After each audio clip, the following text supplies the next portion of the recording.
தெரியாதே. வாழ்க்கையின் வேர்களோ மிக ரகசியமானது. ரகசியம் காண்பதே நம் அவசியமானது. தேடல் உள்ள உயிர்களுக்கே தினமும் பசி இருக்கும். தேடல் என்பது உள்ளவரை வாழ்வில் ருசி இருக்கும்.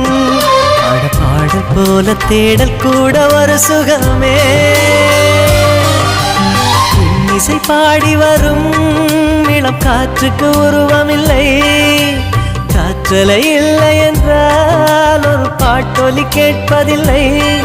ஒரு காலம் வருகையில் உள்ளம் கொள்ளை போகுதே. ஆனால் காற்றின் முகவரி கண்கள் அறிவதில்லையே.